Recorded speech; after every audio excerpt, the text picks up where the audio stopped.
everyone. What a auspicious crowd we have today.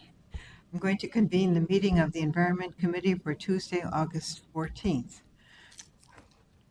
The first item of business to do is to take care of the approval of the agenda. Is there anyone who has any changes to make to the agenda? I'll move the agenda. Second. We have a motion and a second. All those in favor? Aye. Opposed? The agenda has been approved. The next item of business is approval of the minutes. Were there any changes or corrections to the minutes? I'll move the minutes. We have no one speaking up, so we have a motion, and was there a second? I think Lona said second. Just let her know. I think she said support, didn't she? Lona, Second. did you second that? Yes, I did. I thought so. All those in favor, please say aye. Aye. Opposed? The minutes have been approved. We have one business item this afternoon. It's item 2018-15. This is a joint. Who's it joint with? Community Development? Yes. This is a joint committee item, and it has to do with the city of Medina's and their comprehensive plan.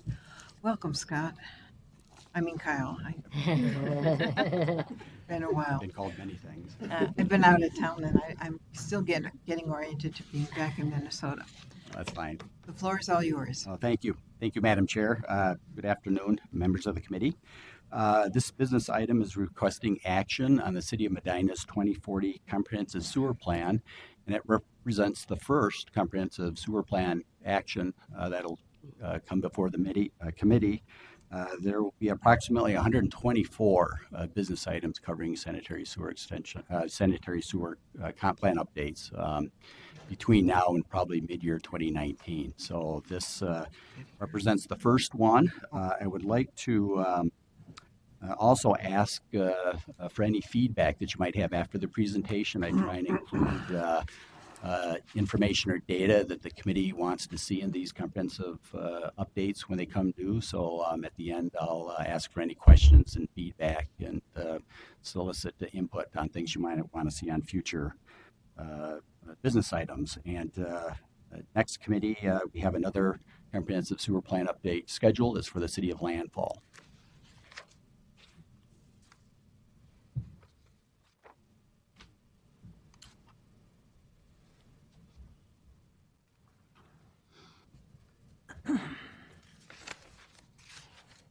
Okay, there we go. Just going over the schedule for the Medina Comprehensive Plan update. Here today, August 14th, the committee will be requesting the council to formally approve the city's wastewater plan. The next week on Monday, the item is scheduled to go before the Community Development Committee that will be requesting that the council advise the city to implement its 2040 plan update. And then on the same week, August 22nd, the council will act on both committee recommendations. Medina, some general information. City of Medina is located in west central Hennepin County and is located in Metropolitan Council District Number 1. It has provided service through two interceptors, the Elm Creek Interceptor or Interceptor 9004. It's located on the east side of the city, and on this map here, it's that identified as the red line that kind of runs in a northeast diagonal location through the city of Plymouth and up into Maple Grove. It serves the Hamel area of Medina. Then the other interceptor is located along the south border in the city of Long Lake. It's Interceptor 8352, and it serves the areas of Independence Beach that's located on the western side of Medina. It's served through a pipe that runs down south of Lake Independence and into city of Maple Plain, where the flow is pumped through our lift station L63. The plan is forecasting an additional 1,598 sewered homes and 2,154 sewered employees by 2040. The plan has identified residential land uses to accommodate this growth and reflects a minimum sewered residential density of 3.17 units per acre. The plan states that there are currently 702 subsurface treatment systems within the city and is forecasting that 40 households will be developed within the next 20 years in the unserved or unsewered area of the community. It's important to note that between now and 2040, as wastewater system expansion takes place, there are existing septic systems or subsurface systems that will be phased out and connect to the system. So at the end, by 2040, it's highly likely that we won't see a total of 742 septic systems in the system. It'll be somewhat less than that.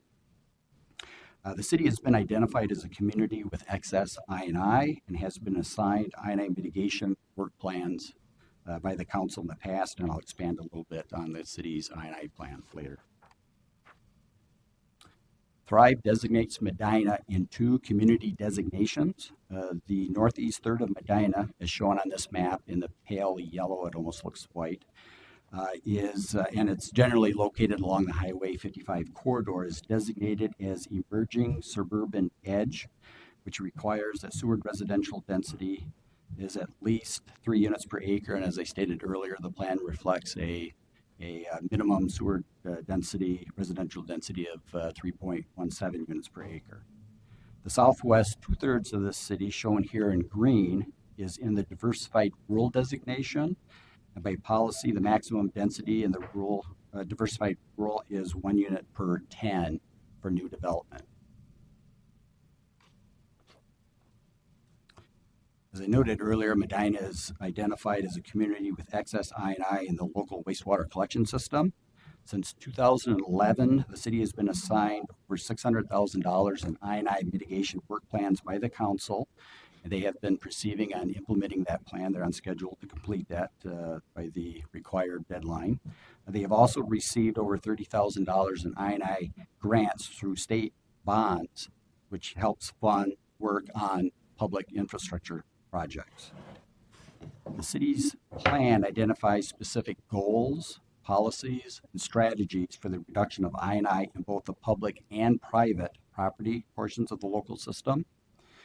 And the city is developing an implementation plan for eliminating and preventing excessive I&I from entering through both the public and private system. There is one correction, however, I need to note on this slide. In the business item, the 4th recommendation of the Environment Committee advises the city to submit a copy of the amended ordinance, which requires the disconnection of existing foundation drains, sump pumps, and roof leaders from the sanitary sewer system. The council received yesterday a copy of that resolution, so therefore this item has been resolved to the council's satisfaction. So in most cases, that would be the summary of the comprehensive plan update for a community. However, in this particular case, there is one special consideration that the council needed to entertain a request from the city of Medina. About a year ago, the city submitted a preliminary informal plan update to the council, which reflected the virtual elimination of the long-term sewer service area that's located within the city. And through multiple meetings and discussions between the council and the city, the current plan, as into us now, currently reduces approximately 763 acres of the total 3,300 acres of long-term service area within the city that's identified as going to the Blue Lake Service District.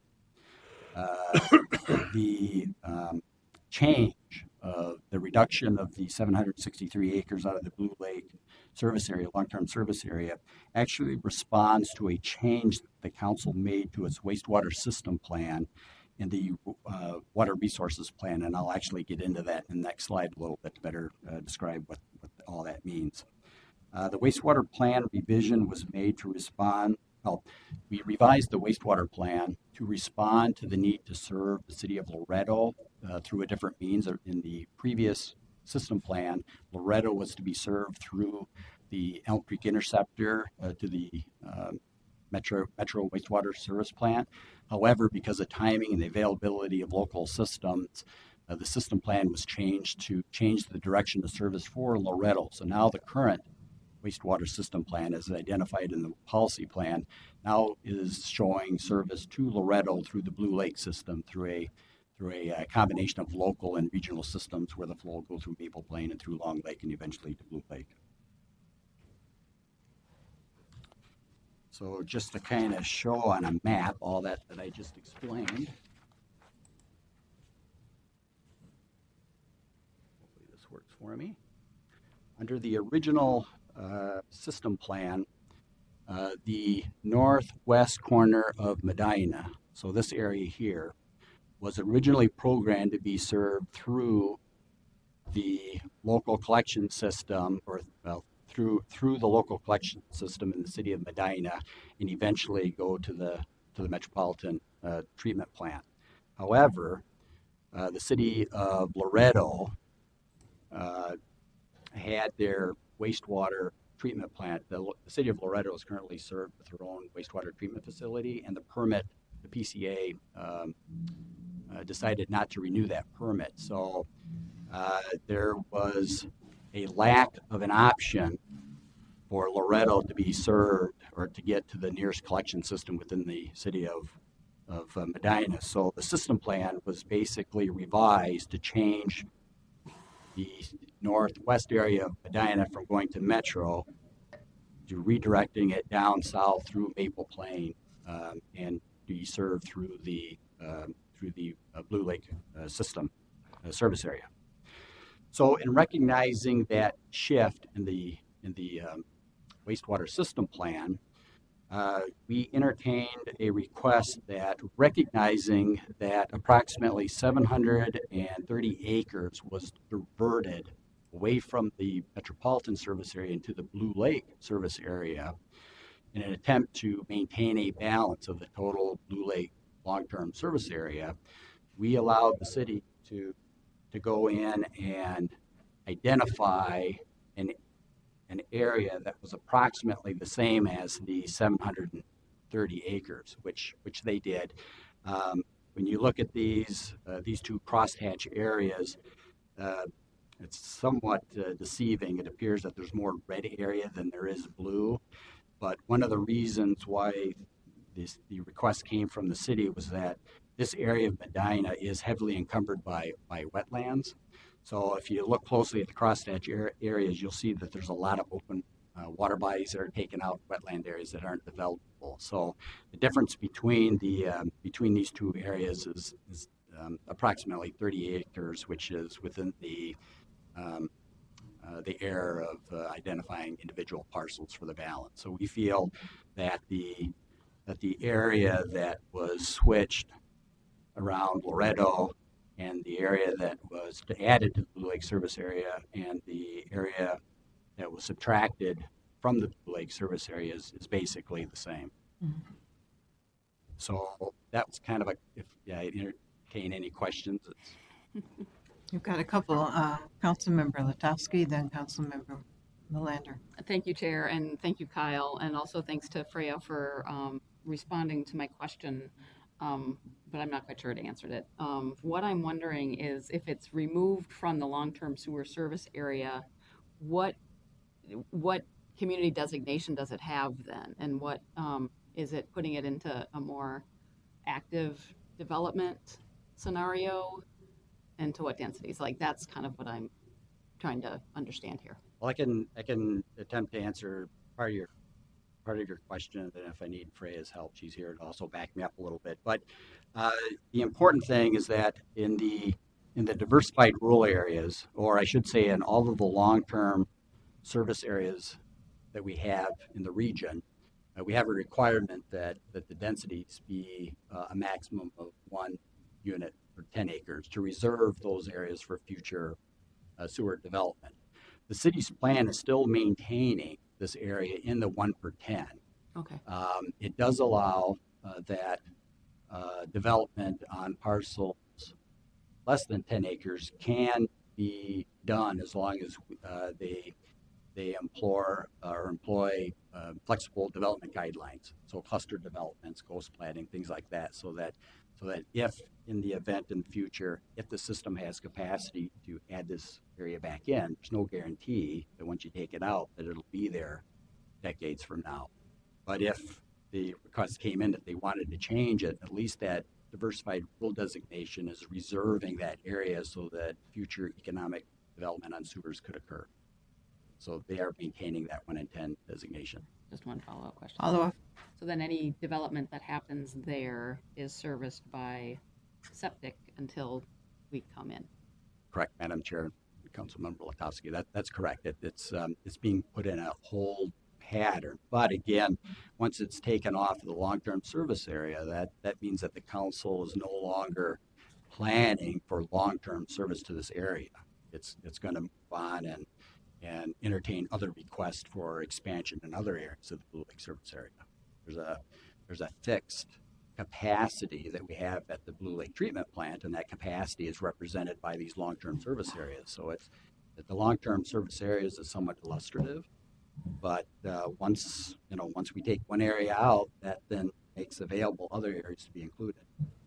Okay, thank you. Councilmember Melander? So it's kind of somewhat like a land swap, correct? We're moving, similar to what the forest system has done a bit, not to talk about, copper nickel mining, but, it's similar. We're taking, a similar, so then if I go to, and this is probably not a good comparison, but if this was Lake Elmo, where would, from a timeline standpoint, where would this be? So there was probably a place in time when this type of conversation, happened within that portion of Washington County. So where will the conversation be similar to what we had in regards to growth? And I know that this goes in front of the Community Development Committee too, to talk about it. Right. So when will, and that's probably even a difficult question to answer, because who knows what will happen in the next 20 to 25 years. But so when would have a conversation like this happened out in Washington County around Lake Elmo? Yeah, Madam Chair, Councilmember Lander. The main difference between the Lake Elmo case and what we're talking about here is that in Lake Elmo's case, there were specific regional investments made at the time to serve portions of Lake Elmo. In this particular case, there have not been any specific regional investments made for this area. Yes, the Blue Lake is there, and portions of that could accommodate flow from growth that occurs in this area, but there's no specific dedicated regional investments made. But there was a certain portion of Medina that was required to eventually connect to the system. So what they've done is just kind of swapped it and designated this area. So this part up by Laredo has now taken place of what we're seeing in the red there. Is that Madam Chair, that's okay? correct. All right. Yep. I get it. Did you want to go on with your other slides? Yes. So from reviewing the comprehensive plan from the Thrive Lens analysis, there are three outcomes, Thrive outcomes that support the city's comprehensive plan. Their stewardship by programming regional and infrastructure improvements reflective of the timing, the amount of service level needs in the city's plan. Regional investments can be made in an efficient, effective manner to accommodate future regional growth. Prosperity, timing of local regional investments lowers current debt service and hence reduces the need to increase rates in the future, which supports the situation we're in. We're currently enjoying one of the lowest rates in the country. And also sustainability by continuing to prevent and eliminate I&I from the local and regional wastewater collection systems. Capacity can be maintained and in many cases actually recovered, thereby delaying the need for future regional wastewater capacity improvements. Then also supports the principle of collaboration. I explained how the council and city staff met a number of times to resolve issues related to the long-term service area and also housing portions of the plan.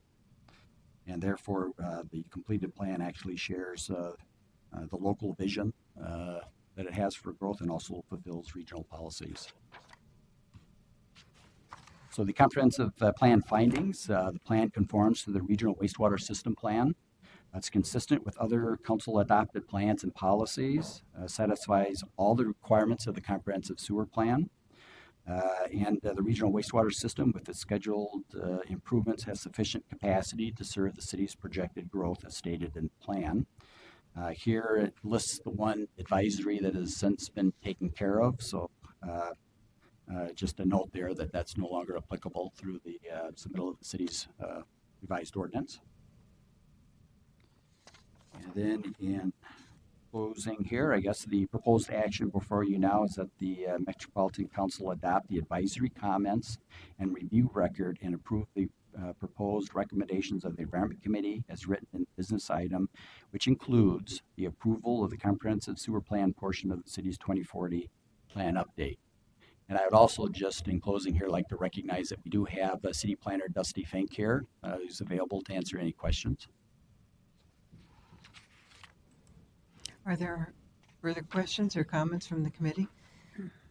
Councilmember McCarthy? Madam Chair, I'm not sure what we're going to vote on. It says which includes the approval of the comprehensive sewer plan portion.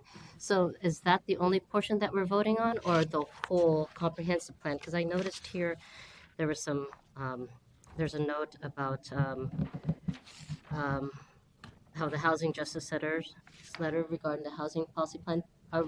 Is that the community developments portion and we're just strictly on the comprehensive sewer plan portion? Is that correct? Okay. Yes, Madam Chair, Councilmember McCarthy, that is correct. Actually, the recommendations are stated on the second page of the business item. They are specific to the wastewater system plan. So other aspects of the comprehensive plan update will be addressed at the Community Development Committee. Councilmember Melander? Curiosity question. So was I hearing things, or did you just say that landfall is also has, are they also coming in? That is correct. Okay, so of all the plans that we've seen so far, these are the only two modifications that we've had to make. That will come in front of this group. That's correct. This is the first plan. Okay. And with Madam Chair, Councilmember Melander, this is the first plan to come before the committee, and this one had a little special consideration, as I called it, for the exchange for the long-term service area. Most comprehensive plans that come before you will be pretty simplistic. They won't be requesting any changes. They will have adopted the city forecast or the council forecast, and will have be supportive of all of our other policies. So those plans will generally go through the Community Development Committee first. Madam Chair, it's not? it's not necessarily. The first, I believe, landfall is going before the Community Development Committee first. I think it's primarily driven by once we find the plan complete, we have statutorily, I think it's 60 days, then we can extend it another 60 days to officially act on a community's plan. So where that 120 days fall will dictate whether it goes before the Community Development Committee or the Environment Committee. Okay. Other questions or concerns? I'll make the motion. We have a motion to approve the proposed action, or A second. the second. All those in favor, please say aye. Aye. Aye. Opposed? Thank you very much. So, Madam Chair, so content-wise, does this meet with the satisfaction of what you would be looking for, just to get a sense of whether it's too much, too little? There may be some meetings where I might have 6 of these coming before the committee, so. Yeah, it looked fine to me. Okay. Yeah, can I make a comment? I mean, I think you're diddling or whatever you're doing there, really kind of helps. The maps. The mapping, I mean, pictures, at least for me, are very helpful and Right. kind of, we're, at least at this, I think it was fine. Well, thank you. Thank you, and well done. Thank you. That ends the business portion of our meeting today, and we move to the information portion, and we have some special guests with us. Karen Neese is going to talk talk to us about the intern program. Very impressive. Sure. Thank you, Madam Chair and committee members. I'm the new executive sponsor of the Intern Advisory Team, which manages the interns here in our division. I also want to thank them. A few of them are in the audience here, as well as a lot of the mentors and managers who helped make the program a success. And you can tell by the posters around the room that it's very impressive. This is always an exciting time of year because we get to hear what they've done all summer. This summer, our division had 17 interns and urban scholars, and plus 2 high school students through a Step Up Right Track program. And I hope that most of you, I know some came in a little late, but had a chance to talk to the interns about their posters and their projects, and they'll be here after the meeting. Some of them will be here after the meeting if you want to catch up with them. So the project spanned a wide variety of topics and disciplines. And I'll probably mess up some of the words here because they're so complicated. From performing community outreach to conducting a plant inventory in a wetland restoration area. From determining the glycerin effect on denitrification to managing odors in the interceptor system. From electronic management of technical documents to improving Wi-Fi connections in our plants. So although it's clear that I don't understand all these projects, I was so impressed, and I think everybody here was, with their knowledge, ambition, and curiosity that our interns demonstrated throughout the summer. Many of them will continue through the fall and possibly into next spring. So now I invite the interns up. They'll come up to the podium, introduce themselves, and give you a very brief description of their project work.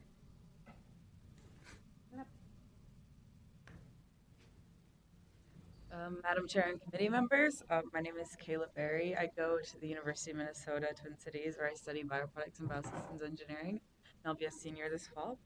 My project was improving the dewatterability of Empire biosolids to try to decrease costs. Madam Chair and committee members, my name is Francisca Dominguez. I'm also going to my senior year at the University of Minnesota, also studying bioproducts and biosystems engineering. My project this summer was developing inspection checklists for industrial waste engineers to use out in the field. And the second component of this project was to implement these checklists onto mobile devices.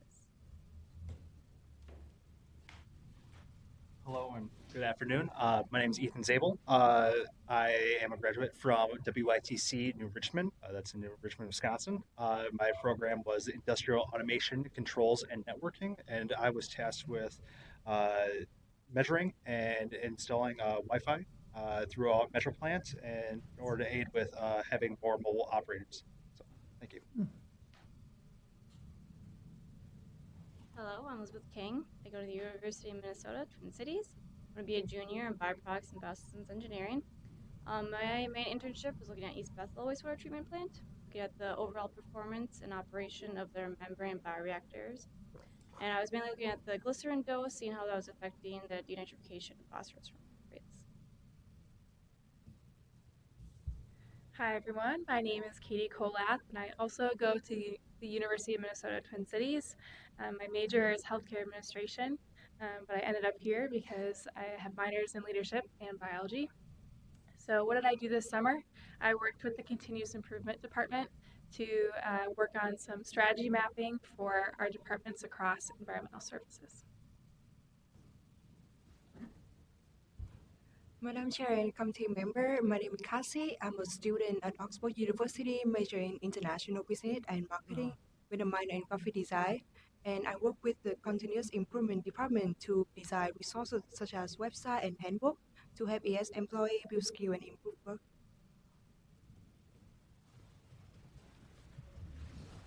Madam Chair and committee members, my name is Adriana Jarov. I graduated from McAllister College in spring. I majored in English and minored in Spanish. I was a library studies intern at the Empire plant, so I was working on organizing an electronic database for them.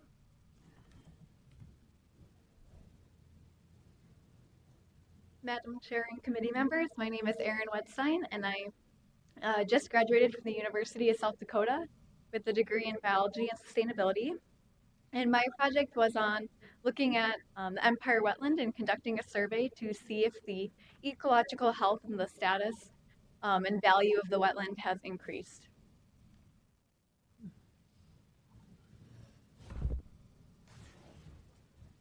Madam Chair and committee members, my name is Lily Hawk. I'm a junior studying civil engineering at the University of Minnesota.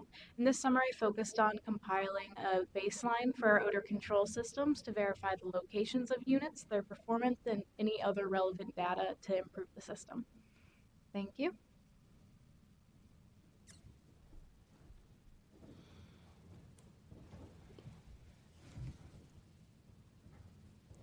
Madam Chair and committee members, my name is Walter Adkins. I attend the University of Minnesota and I'm studying environmental engineering. My project was the removal of soluble non-reactive phosphorus from an electroless nickel plating facility.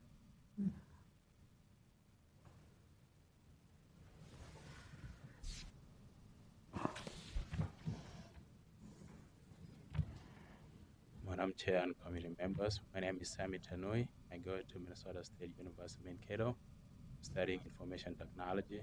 My project this summer was developing a training module for disinfection process at Blue Lake treatment.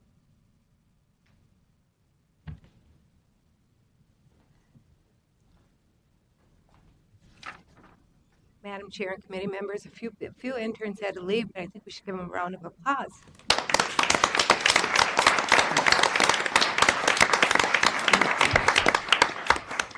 Thank you. Well, thank you. And I don't know, committee members' comments or?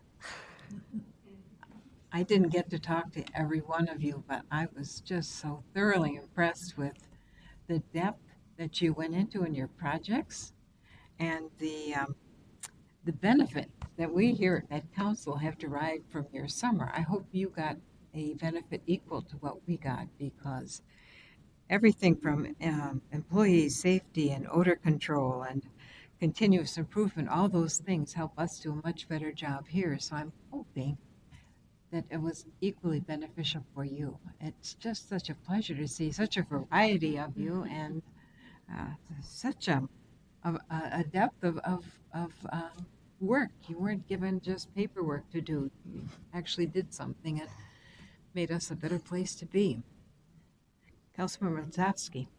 Thank you. I too was impressed with the usefulness of the projects that you're working on. Exactly. And the diversity of educational backgrounds. Environmental services, it's not just for environmental engineers anymore. So thank you for spending your summers with us. And we wish you all well. I just hope that you go on to do wonderful things wherever you go. I understand some of you will be hanging around for a couple of months, but wherever you go, may you do well and prosper. So thank you again. Yep.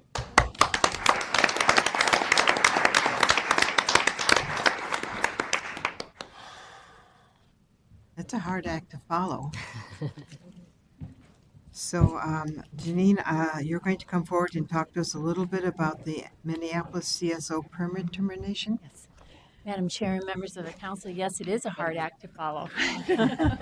So I brought help. Katrina Kessler is here with me this afternoon. Katrina is the Director of Surface Water and Sewers for the City of Minneapolis. And most of you know me, I'm the Assistant General Manager for Technical Services.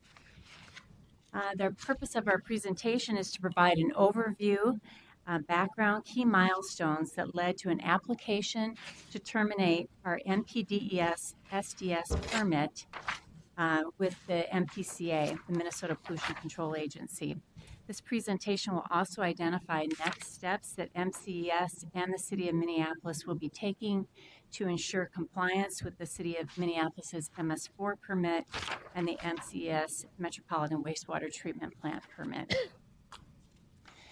So while this is a very, very long story, this presentation attempts to succinctly tell you about the decades of cooperative work, integrated water management, solid policy, consistent investments, and overcoming the technical, financial, and political challenges associated with separating a once connected stormwater and sanitary sewer system.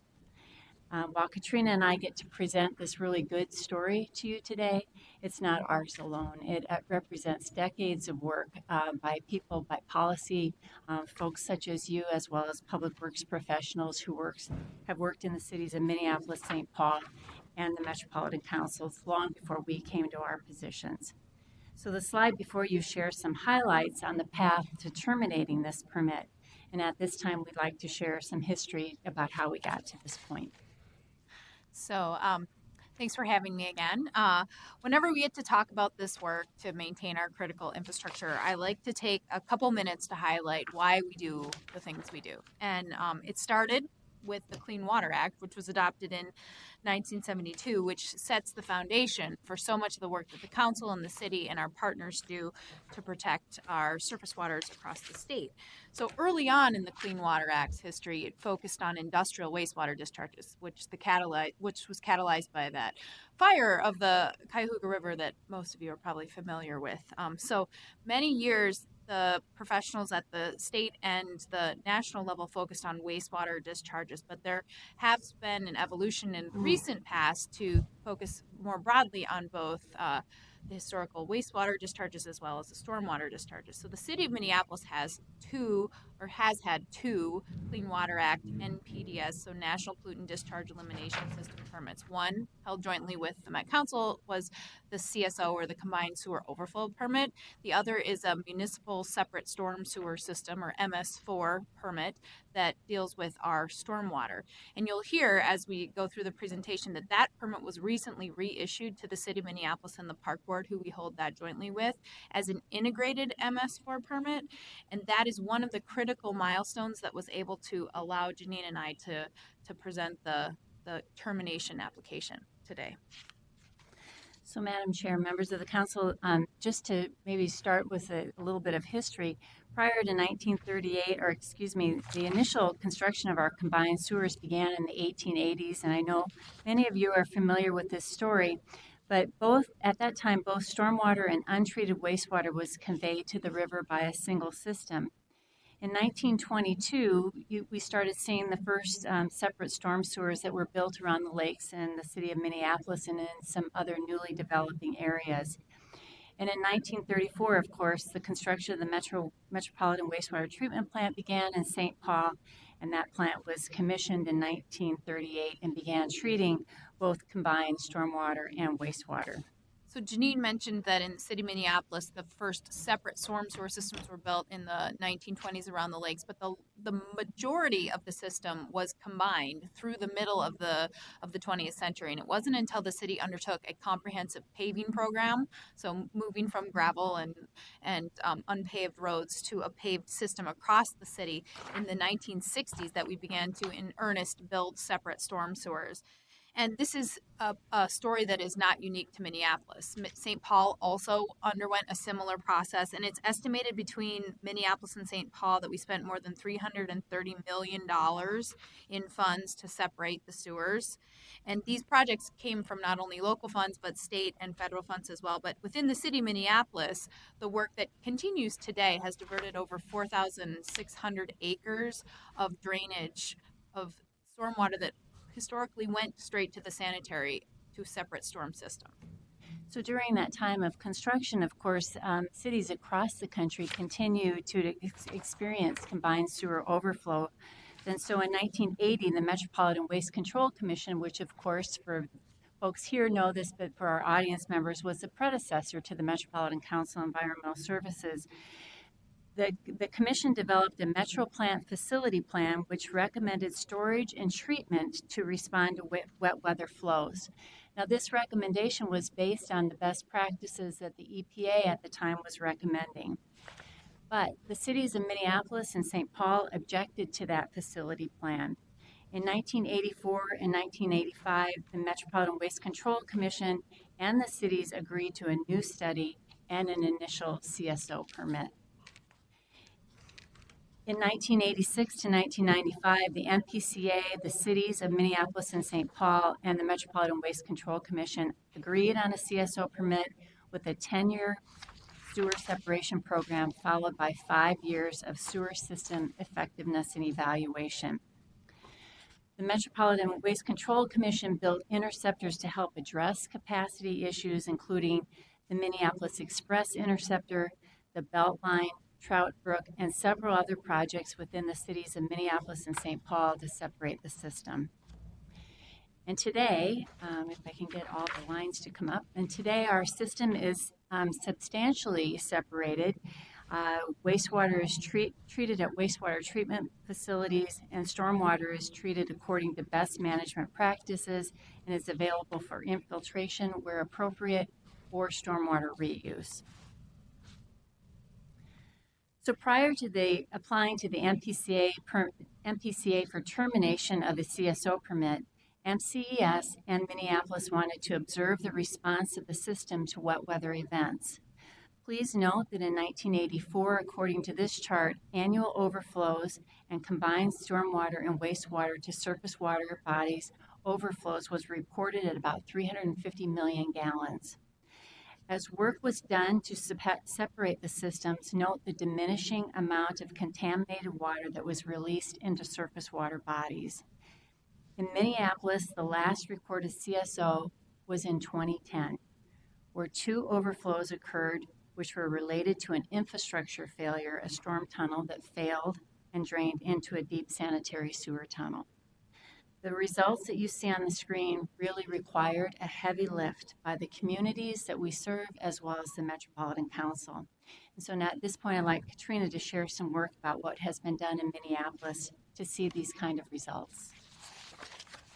Thanks. And I think I'm going to highlight what we're doing now. You've heard about the decades of effort to kind of identify where the sewer was still combined, and we continue to do that through smoke testing annually.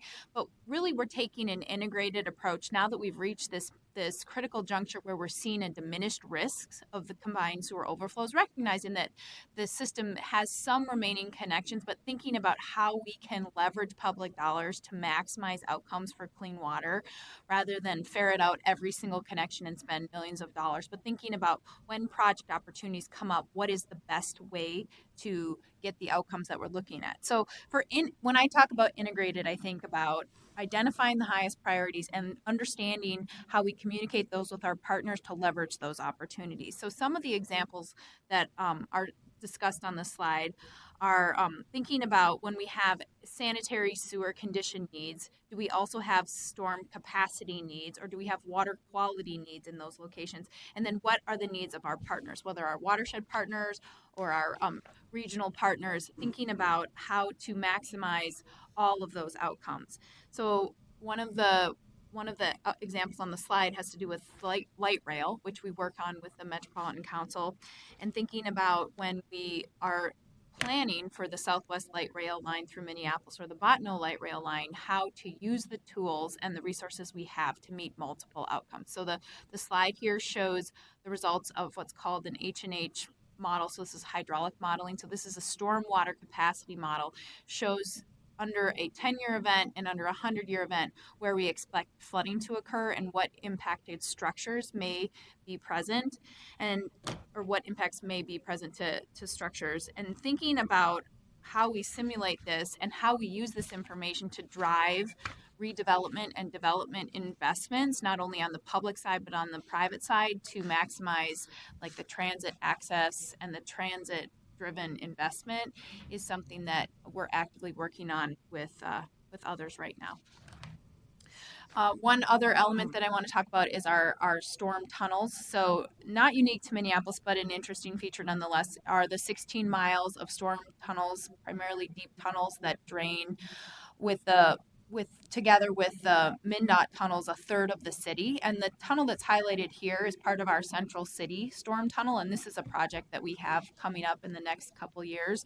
This tunnel drains the entirety of downtown, and it's a vital piece of infrastructure not only for the city of Minneapolis, but for the region. Did you have a question? I think Councilmember McCarthy has a question. Yes. Last slide. Yeah, in the previous slide. Thank you, Madam Chair. Since it's so small, I can't necessarily read it. I can't, increase it or whatnot.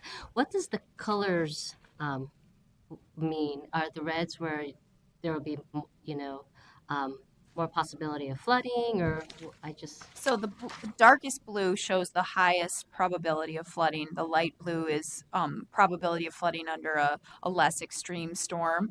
And the yellow and red designate buildings, whether they're commercial or industrial buildings, publicly or private owned buildings that are likely to be impacted by flooding. Thank you. So I have a question though. So what do you determine a significant storm, a 100-year event, a 500-year event? And in amounts of rain, what are those? So, Because- Madam Chair and Council Member, it depends on what we're looking at. So that's an excellent question, and we're looking at flooding across the city of Minneapolis. Part of the success story, or one of the consequences of the success of separating all of the stormwater runoff from the sanitary system and pushing it to the storm system, is additional urban flooding.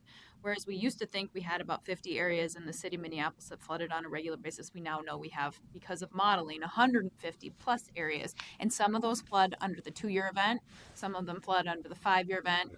And the cost to mitigate flooding in those areas to a certain threshold varies dramatically. So in some cases, you could invest millions of dollars and you could get mitigation to the 5-year event. In some cases, you could invest less money and get mitigation to the 10 or more extreme year events. So it's not a one size fits all. No, that's fair. I get it. Thanks. So this, back to the storm tunnels, this is a critical component of our overall stormwater system. And this project, which will be kicking off in the next couple years, is to enhance the capacity of the 0.7 miles that is the most downstream underneath Washington Avenue. So whereas this tunnel drains roughly 4 miles of Minneapolis, or there's 4 miles of tunnel that drain to this segment, this project will only enhance the capacity most downstream, but we know now that it will cost about $40 million to fix the 0.7 miles of capacity needed to minimize the risks. And this is the segment of tunnel that ultimately failed in 2010 when we had the overflows. What happens is during even moderate storm events, because these tunnels are 80 feet underground, have pressurized system, so this tunnel is full and then you have 80 feet of head pushing down and water's going to find its way out. Sure. So it's cracked, or there may be insufficiencies in the liner, and so water jetted out the side and penetrated into a nearby sanitary piece of infrastructure. And we don't want to have that happen again, and we don't want to have a giant sinkhole in downtown Minneapolis. So this project is necessary to minimize risks not only related to CSO but to other environmental health and safety. Just a couple more examples of things that we're doing. This gets not only at flooding, but also at water quality and planning for resilience. I mentioned that we know we now have more flooding in the city than we historically thought. Historically, we operated on who called and complained, and we know now that not everyone is going to call and complain when they get water in their basement, and that is not a reflection of how much impact people are feeling. So using the models, we're able to identify where we have flood impacts and then think about what projects are appropriate in those locations. And when we think about projects, we're also thinking about the condition of the nearby sanitary, what is the condition of the sidewalk, what is the condition of the road, what is the downstream resource, and how do we maximize all of those systems. So, Madam Chair and members of the council, the physical infrastructure improvements that Katrina just spoke about that were done by the cities was supported by council policies and programs. And I've just listed a few. You know, we started working as a region on I&I beginning in 2003 when the first task force was convened, and then the policy was adopted in 2005. I&I stands for inflow and infiltration, which is clear water that enters the wastewater system. Another policy was the council will not build capacity for excessive I&I into the system. And then in our most recent comprehensive plan, our 2040 Water Resources Policy Plan, we indicated that communities, all communities that are connected to the Metropolitan disposal system, will have a private property II mitigation program in their 2018 comprehensive plan. So the first plan that you just reviewed tonight, the City of Medina's had an element for private property. And then finally, our MCS capital program has been supporting our efforts as well. And so we've seen some trends of how we're doing since the adoption of the II program. We're seeing that as regional growth increases, average annual precipitation is trending upwards, but our annual wastewater flow continues to drop. And we do have a role, we do recognize the role in water conservation, but nonetheless, we are seeing improvements in our wastewater system flows, particularly in wet weather events that show an indication that the II program is working. And then I just wanted to mention that, again, some of the capital projects that we've been doing in the region have been quite significant. In the past 10 years, the council has invested over $1 billion in asset renewal of our wastewater infrastructure, and much of that, probably about half of that, is in the interceptor system, and a good share of that addresses I&I into the system. And then finally, I'd like to, since we're talking about II, just mention to the council that we just released a toolkit for our communities to use. This was a recommendation of the 2016 II task force, where the communities were saying we would like a central source of information that we can send our residents to, but that we can also use to help educate property owners about the impact of II on public health as well as environmental health. And this toolkit is quite robust. It was a collaborative effort between cities, our council communication staff, as well as MCES staff. Janine, is this a paper document or is this an online document? It's online. So this is my last slide, just to give you a brief summary of, again, the integrated permit, because I do think it is worth noting that this is an important component of our path forward and thinking about how we continue to memorialize our commitment to the historically integrated system. And this came about through a number of years of concerted conversations between the council and the city and the MPCA, and recognizes that we want to, again, take this integrated approach to maximize outcomes and to be resilient and plan for the next 50 to 100 years in a way that maximizes infrastructure investments. So Katrina just mentioned in her slide, mentioned a joint study, and you all recommended approval of that joint study about 6 weeks ago. And, thank you. This study will identify future system limitations, current and future system limitations, and will also develop a conceptual plan for asset renewal, reliability, II mitigation, and minimize the risk of overflows, which meets our customer level of service and objectives of the cooperative agreement between the city of Minneapolis and MCES.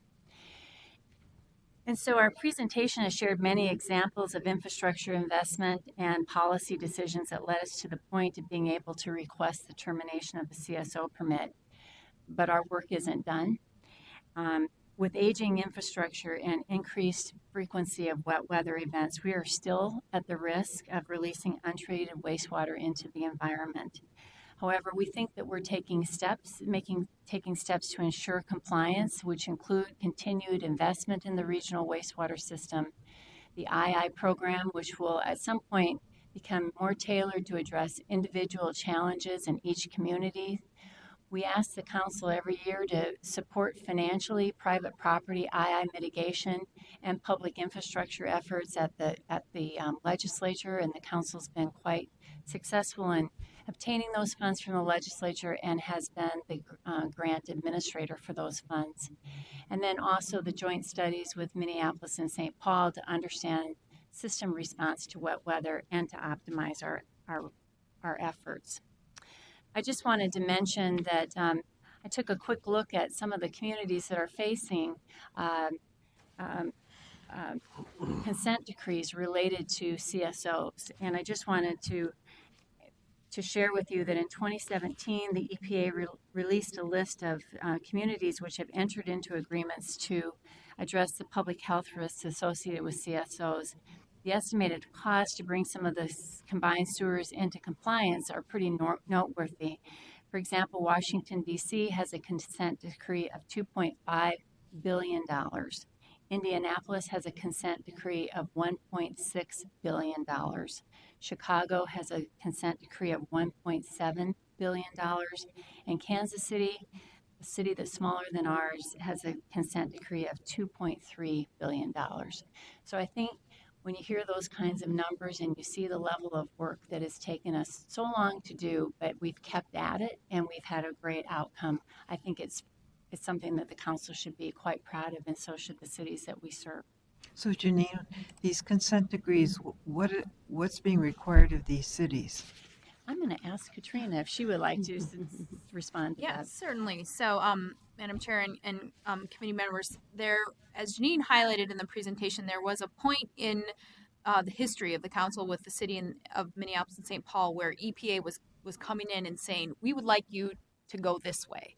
And that way is the way that the vast majority of cities that are commensurately aged and challenged with this went, which is the consent decree route, which is essentially a legal agreement between the community and the EPA that says you will spend X number of dollars in this year and the following year and over the duration of upwards of 20 years. And it's very specific in that it details and dictates what those communities will do to meet those investment levels. And I think that in hindsight, the leaders at the council and the municipal level were very wise where they said, this is a lot of money and it's a significant investment, but we think we would like to be in the driver's seat. And so maybe we push back a little bit and figure out what we need to do at our level with our resources, partnering with the people that we need to partner with, but doing it in a way that makes sense for our community and getting it done on a timeline that works for us. And whereas it was not always fun or easy, and there are people in this room who have been involved for much longer than I have, I think that in hindsight, it was a much better approach because we did get to tailor the investments in a way that clearly drove the outcomes. And I do think it's worth noting that as far as I can tell, there are only 2 cities in the whole country that have gotten rid of CSO permits, and they're Minneapolis and St. Paul. And so all of the other communities are still dealing with EPA over their shoulder, demanding that they spend billions of dollars to address this problem. Very interesting. And I think if I could just add to Katrina's comments, I think that some of the practices, the green infrastructure practices, are concepts that the Twin Cities have been implementing for years before they became something that was discussed on a national level.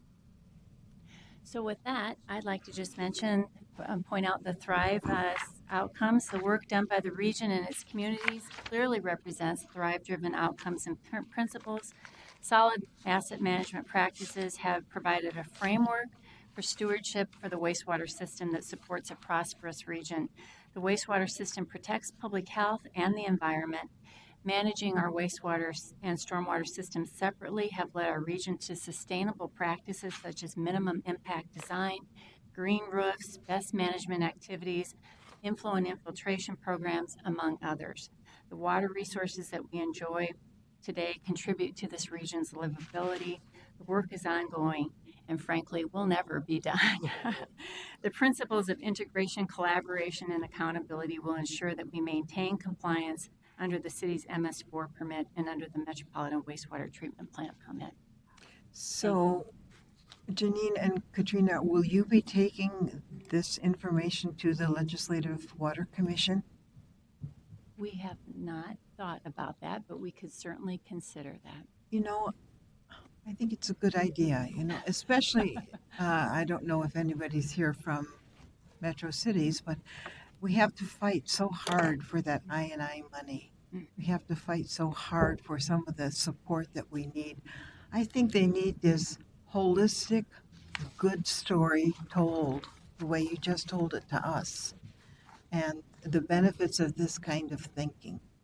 So I would encourage you to figure out how you get onto their agenda, and that the both of you give it everything you've got, because this is a great story. Yes, it is.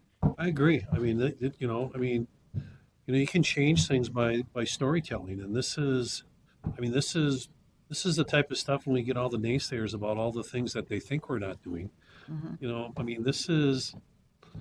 Did a really nice presentation, was easy to understand, and people get things like this. Those are stories that we need to continue to tell. Councilmember Lutomsky? Thank you. So my story related to this stuff is I used to work for Mayor Rybeck, and one of the things that he talked about a lot was when I've he got a lot of first got stories, too. elected. What's that? I have a lot of stories too. Yeah.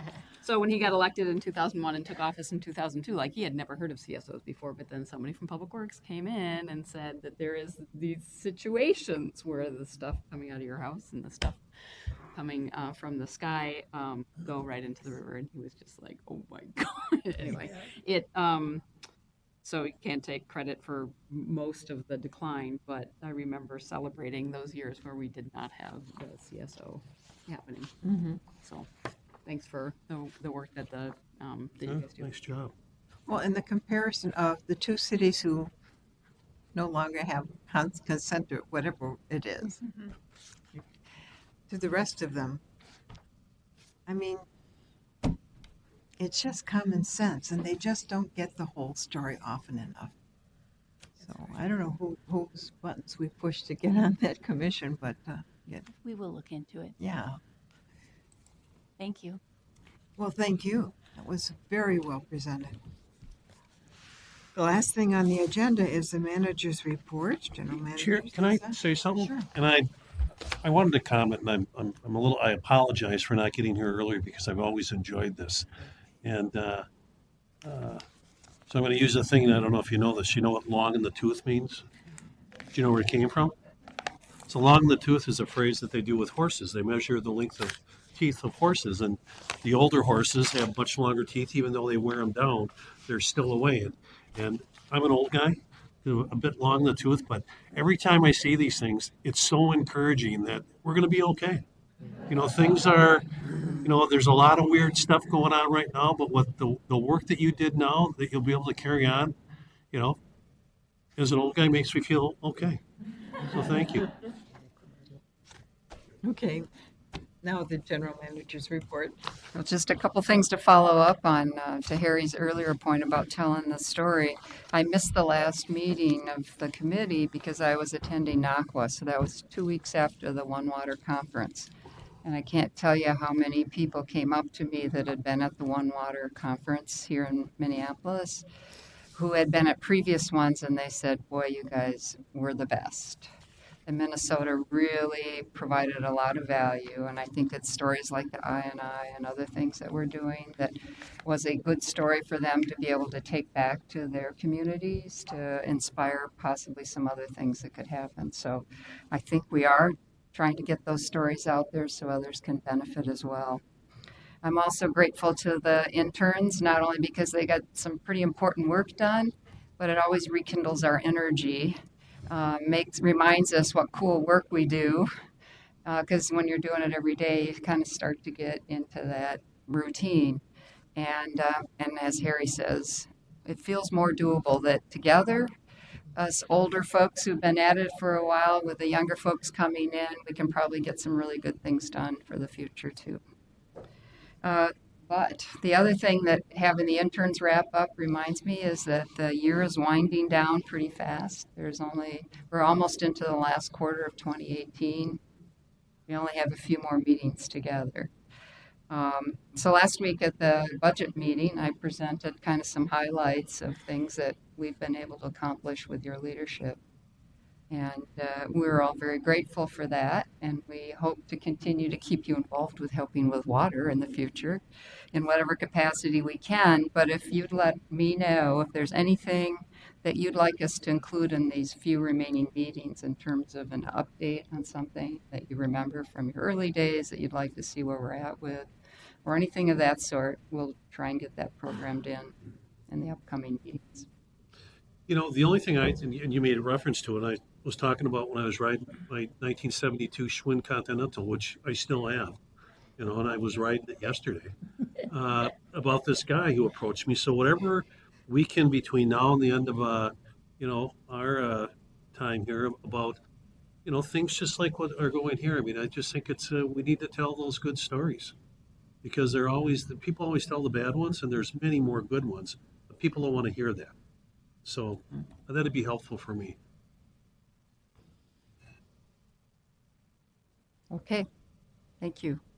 Well, we have lots of time to think about it too, so you know Lisa's email, and you can contact her if you have ideas, and go through some of those old notes that you've got sitting around in one of the many piles. If your office looks like mine, bring them forward. Well, if we have nothing else to add for the good of the whole, and once again, best wishes to all of you. This meeting is adjourned.